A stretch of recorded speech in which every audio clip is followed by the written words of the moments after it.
Okay, today we're going to look at a few things that you can do if you're writing an article for your English language GCSE paper 2. Let's say, for instance, that you're writing about the advantages of owning a pet. The first thing you need to do, even though you're probably pushed for time by this point in the exam, is to spend a couple of minutes getting some sort of plan together. You haven't got long, but what I would do is just start off by jotting down all my ideas. So I might be thinking, okay, dog walking is good exercise, stroking cats and dogs for stress relief, teaching children about death when their hamster dies, good company for people who live on their own, things like that. So already I've got 4 decent ideas there, and that just took me a few seconds. You're going to be able to get those ideas hopefully in less than a minute. And these 4 ideas could form the basis of 4 really good paragraphs.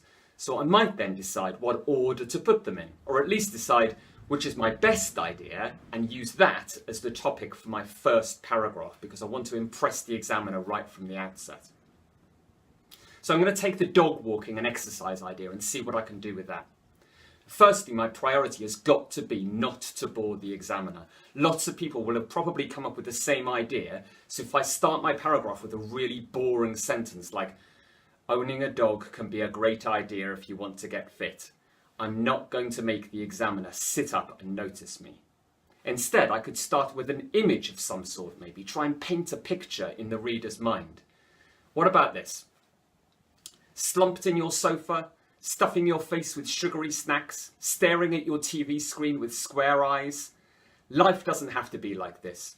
You could be meeting new people, breathing in some fresh air and losing a few pounds along the way with just one small furry addition to your life, a dog.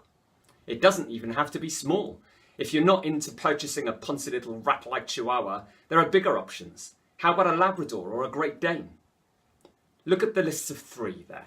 The direct address, the use of rhetorical questions, the alliteration, the humour. I'm trying to vary my punctuation a little bit with the ellipsis as well. What I'm trying to do is engage the reader a bit, make them think this article is going to be worth reading. Might make them laugh or cry or tell them something that they don't already know. So rule number 1 is make sure your examiner doesn't fall asleep in the first sentence. Number 2, vary the style a little bit. So if my first paragraph was like the one I've just read, I'd immediately be thinking, okay, this is quite punchy and direct at the moment, quite informal in terms of its style. But I've also got to show the reader that I've got a brain, that I'm an expert, or at least I've done my research. So my next paragraph, I would just try to adopt a slightly less in-your-face approach. I might go for something like this. The point is this: owning a dog could change your life and make it longer. Obesity rates in the UK are soaring. Sedentary lifestyles are becoming the norm, and for the first time ever, scientists are saying that our generation will not live as long as our parents. And it's our laziness that is the problem. The solution is quite simple. We need to get up and get fit. And the good news is, we don't need to transform ourselves into lycra-clad fitness fanatics. We don't need to fork out on obscenely priced gym membership either. All we need to do is take Charlie, Poppy or Millie, all in the top 10 UK dogs names for 2018 in case you are wondering, down to the park. Throw a few balls, burn a few calories and perhaps make a few friends into the bargain.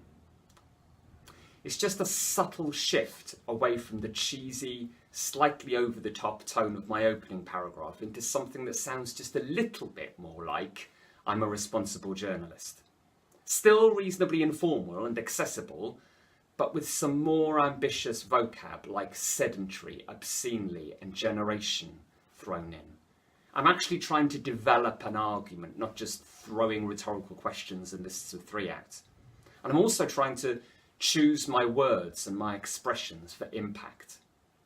Things like the alliteration in lycra-clad fitness fanatics and the syntactic parallelism in get up and get fit are going to stick in people's minds and keep them hooked into the article for a bit longer.